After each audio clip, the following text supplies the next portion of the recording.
আদম আলাইহিসসালামের এই হায়াতের মধ্যে তাফসীরের কিতাবে আসছে মোট ২০ জোড়ায় ৪০টি সন্তান হয়েছে আদম আলাইহিসসালামের। কয়জন? সবাইকে শুনতেছেন? আদম আলাইহিসসালামের সন্তান হয়েছে কত? ৪০ জন, কিন্তু ২০ বারে মানে প্রত্যেকবার মা হওয়ার গর্ভে এক জোড়া করে একটা ছেলে একটা মেয়ে এভাবে জন্মগ্রহণ করল। এইভাবে মোট ২০টি ছেলে ২০টি মেয়ে ৪০টি সন্তান মা হাওয়া প্রসব করেছেন। তো পৃথিবীতে আর কোনো মানুষ নাই। মানব সভ্যতা পৃথিবীতে বিস্তীর্ণ করতে হবে, ছড়িয়ে দিতে হবে। এই জন্য উপস্থিত প্রয়োজনের খাতিরে আল্লাহ পাক বিবাহ শাদীর ব্যবস্থা এভাবে করলেন, এই জোড়ার ছেলে আর ওই জোড়ার মেয়ের সাথে বিয়ে হবে। একই জোড়ার ভাই বোন তারা সহোদর ভাই বোন হিসাবে চিহ্নিত হবে, তাদের মধ্যে বিবাহ শাদী জায়েজ নাই। এই জোড়ার ছেলে আর ওই জোড়ার মেয়ে কি হবে? বিয়ে হবে। তখন উপস্থিত প্রয়োজনের খাতিরে এই সিস্টেম করা হয়েছিল। শরিয়াত প্রণেতা এই সিদ্ধান্ত দিয়েছিলেন। কিন্তু ঘটনাক্রমে আপনারা হাবিল কাবিলের নাম শুনেছেন না? কাবিল হলো বড় আর হাবিল হলো ছোট। তো কাবিলের জোড়ায় কাবিলের সাথে তার সহোদরা বোনটি ভূমিষ্ঠ হলো, জন্মগ্রহণ করলো। তার মা হাওয়া প্রসব করলেন। তার নাম ছিল আকলিমা। কি নাম ছিল? তাফসীরকারকরা তার নাম লিখেছেন আকলিমা। পরমা সুন্দরী তিনি ছিলেন। ঘটনাক্রমে হাবিলের সাথে জন্মগ্রহণ করা বোনটি তাফসীরকারকে তার নামও লিখেছেন লিউজা। এই জন্য অনেক মেয়ের নাম লিজা রাখে, লিজা। আসলে লিউজা, এই লিউজা অপেক্ষাকৃত আকলিমার চেয়ে সুন্দরী কম ছিল। যখন বিবাহ শাদীর বয়স উপনীত হলো, এখন বিবাহের ব্যাপারে হযরত আদম আলাইহিসসালাম সিদ্ধান্ত দিলেন শরিয়াতের বিধান অনুযায়ী যে হাবিল আকলিমাকে বিবাহ করবে আর কাবিল বিবাহ করবে লিউজাকে। আকলিমা আপনার কাবিল লিউজাকে কেন করবে? সে হাবিলের সহোদরা। এই সিদ্ধান্ত যখন দিলেন, শয়তান কিন্তু সেই জান্নাত থেকে আদম আলাইহিসসালামের কারণে জান্নাত থেকে বিতাড়িত হয়েছে। এই জন্য শয়তান তো ঘোষণা দিয়ে আসছিল যে কিয়ামত পর্যন্ত আমি আদম সন্তানের রগরেশায় ঢুকে তাদেরকে কি করব? সঠিক পথ থেকে বিচ্যুত করব, সঠিক পথ থেকে সরিয়ে দিব। তো শয়তান বুঝিয়ে দিল কাবিলকে, তোমার পরমা সুন্দরী বোনটি হাবিল বিয়ে করবে আর তার অপেক্ষাকৃত কম সুন্দরীকে তুমি বিয়ে করবা। তুমি বলো আমি এটা রাজি না। তো একেবারে স্পষ্ট বাবা মায়ের সামনে কাবিল বলে দিল যে আমি আকলিমাকে বিয়ে করব, লিউজাকে আমি বিয়ে করব না। কিন্তু তদানীন্তন যে শরিয়াতের সম্পূর্ণভাবে খেলাফ এবং পরিপন্থী কথা বলল। আদম আলাইহিসসালাম চিন্তা করলেন, এই ছেলে তো অত্যন্ত গর্হিত কথা বলেছে, অন্যায় কথা বলছে। তো তিনি ভাইদের মাঝে সম্পর্কের ফাটল না হয়, কোনো সমস্যা সৃষ্টি না হয়, এই জন্য তিনি বললেন, এক কাজ করো, তোমরা দুজনে কোরবানি পেশ করো। যার কোরবানি গৃহীত হবে, আল্লাহ পাকের পক্ষ থেকে কবুল করা হবে, তার সাথে আকলিমার বিয়ে হবে।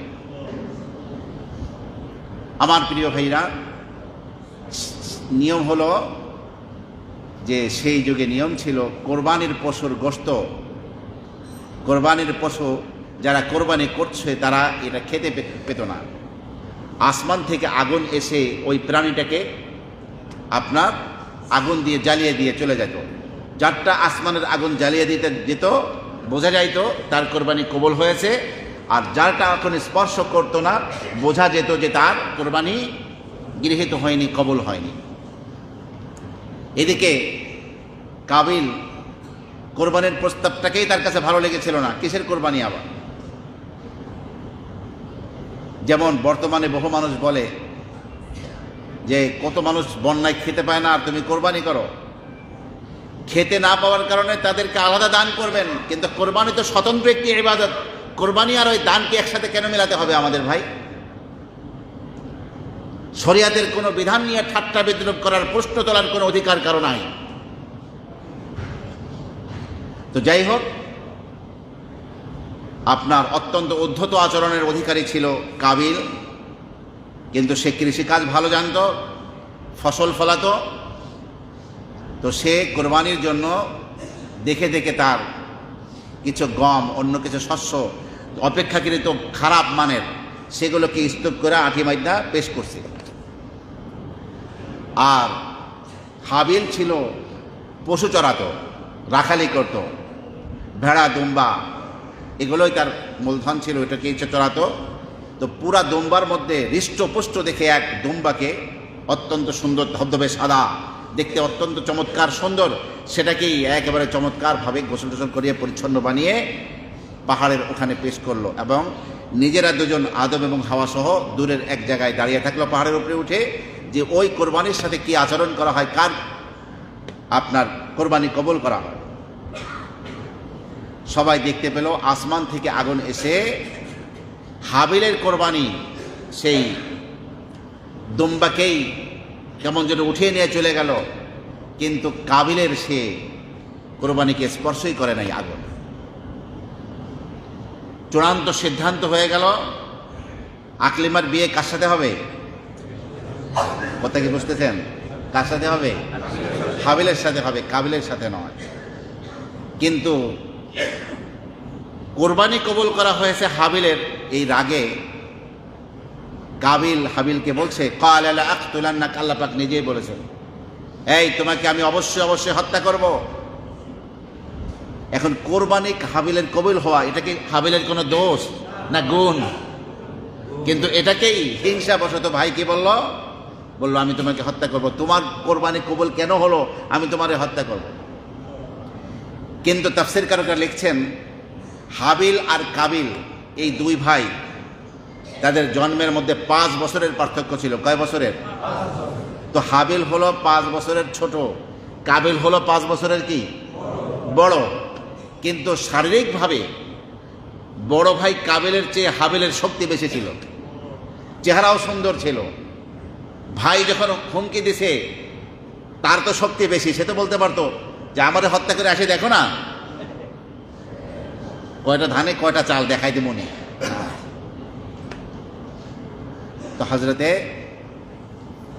হাবিল বলেছেন, ক্বালা ইন্নামা ইয়াতাকাব্বালুল্লাহু মিনাল মুত্তাকিন, আল্লাহ তো কেবল মুত্তাকি পরহেজগার তাদের থেকেই কোরবানি কবুল করে থাকেন। আমি আল্লাহর ভয়ে বিনয়ের সাথে প্রকাশ করে কোরবানি দেওয়ার চেষ্টা করেছি, আল্লাহ কবুল করছেন, এখানে আমার দোষ কোথায়? ঠিক আছে, লা ইন বাসাত্তা ইলাইয়া ইয়াদাকা লিতাকতুলানি মা আনা বিবাসিতি ইয়াদিয়া ইলাইকা লিয়াকতুলাক। কোরআনে কারীমের শব্দ সূরা মায়দা 6ষ্ঠ পারার 11 নম্বর পৃষ্ঠায় রয়েছে যে তুমি ভাই আমাকে হত্যার জন্য তোমার হাত যদি প্রসারিত করো, আমাকে হত্যার চেষ্টা করো, মা আনা বিবাসিতি ইয়াদিয়া ইলাইকা লিয়াকতুলাক, তোমাকে হত্যার জন্য আমার হাতকে প্রসারিত করব না, কারণ ইন্নী আখাফুল্লাহ রাব্বাল আলামিন, আমি বিশ্বজগতের প্রতিপালক আল্লাহকে আমি ভয় পাই। ইন্নী উরিদু আন তাবুআ বিইসমি ওয়া ইসমিকা ফাতাকুনা মিন আসহাবিন নার ওয়া যালিকা জাযাউল যালিমিন। তুমি যদি আমাকে হত্যা করো, তাহলে আমি চাই এমন অবস্থা হবে তোমার, আমার গুনাহ তোমার গুনাহ নিয়ে কিয়ামতের দিন উঠবে, তুমি জাহান্নামে হয়ে যাবে আমাকে যদি তুমি হত্যা করো। তো কাবিল জানতো যে হাবিলের শক্তি বেশি, সে ইচ্ছে করলে তার হামলাকে প্রতিহত করতে পারে, কিন্তু সে না করে আত্মসমর্পণ করেছে। এই জন্য তাকে উচিত ছিল তাকে ছেড়ে দেওয়া। কিন্তু মানুষের যে নফস, শয়তান যে নফসের মধ্যে ঢুকে মানুষকে অন্যায় কাজের জন্য প্ররোচিত করে, সেই নফস কি বলল? কোরআন বলছে, ফাতাওয়াত লাহু নাফসুহু কাতলা আখিহি ফাকাতালা। তার নফস, তার প্রবৃত্তি তাকে ভাইকে হত্যা করার জন্য উৎসাহিত করলো, ফাকাতালাহু, সে তাকে হত্যা করলো। কিভাবে হত্যা করেছে? কোরআন শুধু বলছে হত্যা করে ফেলেছে। তাফসীরকারকরা বলছেন যে মেষ চড়াতে চড়াতে ক্লান্ত শ্রান্ত হয়ে আপনার বর্তমান যে সিরিয়ার রাজধানী দামেস্কের পূর্ব প্রান্তের একটা একটু উঁচু ভূমি, ছোটখাটো টিলা বলা যায়, সেখানে একটা পাথরকে মাথায় দিয়ে হাবিল বিশ্রাম নিচ্ছিল। ঠিক এই টাইমে কাবিল এসে আরেকটি অত্যন্ত শক্ত পাথর এনে ভাইয়ের মাথায় ছেঁচা দিয়েছে, মাথা ফেটে আপনার হাবিল মৃত্যুবরণ করেছে। নিজ হাতে ভাইকে হত্যা করার পরে এখন সে কিন্তু লজ্জিত হচ্ছে, কিন্তু এখন তো লজ্জিত হয়ে লাভ নাই, এখন তো যা করার তা তো করে ফেলেছে, ভাইকে হত্যা করার ব্যাপারটি করে ফেলেছে। এখন এই প্রথম পৃথিবীতে কোনো মানুষ মৃত্যুবরণ করলো, মৃত্যুবরণ করলে কিভাবে পরবর্তী কার্যক্রম, দাফন কফন কি করে হতে পারে, কি করা হয়, এগুলোর কিছুই জানে না কাবিল। সে তখন ভাইয়ের লাশকে বহন করে এদিক সেদিক ছোটাছুটি করছে, কোনো রকমের খুঁজে পাচ্ছে না কি করতে হবে তাকে এখন। তো আল্লাহ তাআলা বলেন, ফাবাআথ আল্লাহু গুরাবান ইয়াবহাতু ফিল আরদ, আল্লাহ পাক এক জোড়া কাক পাঠিয়ে দিলেন, যে কাক একটা অপরটায় লড়াই করতে করতে আর একটা কাককে জোরে আঘাত করলে সেই একটা কাক মারা গেছে।